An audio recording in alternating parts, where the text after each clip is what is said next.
Ay. Oh, bakit ka ganyan?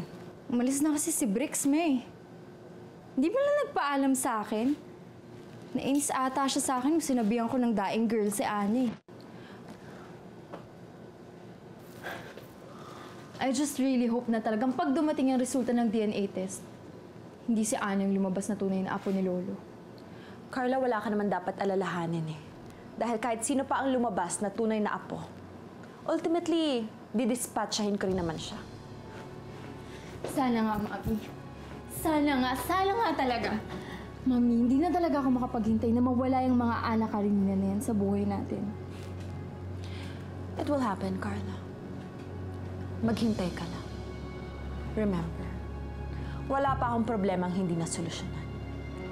I will make that Ana Karenina problem go away. Mami, you're the best. Days na lang ay malalaman na natin kung sino ang tunay na Ana Karenina.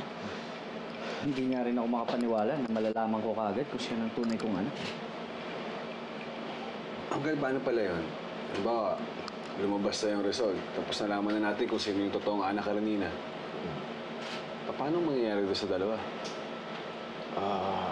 Hindi ko alam. Isipin ko lang kapag nariyan na. I'll tell you what to do, Uncle. Paalisin mo sila. Bakit? Dahil isa na naman sa kanila ang tunay na Ana Karenina eh. Kaya isa lang ang dapat na matira. Siguro nga tama ka. Iisa lang anak ni Maggie.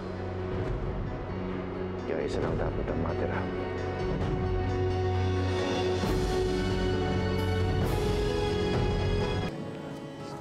Hindi mo man lang ba susubukan kilalanin ng mga bata?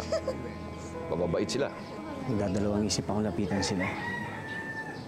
Paano kung maging malapit ako sa hindi ko pala tunay na anak? Ilalagay ko dito. Tama ka. Nakakatakot nga yun. Lalo na sa mga batang yan. Madaling mahalin. Kung pwede nga lang sana na sila na lang tatlong maging apo ko eh.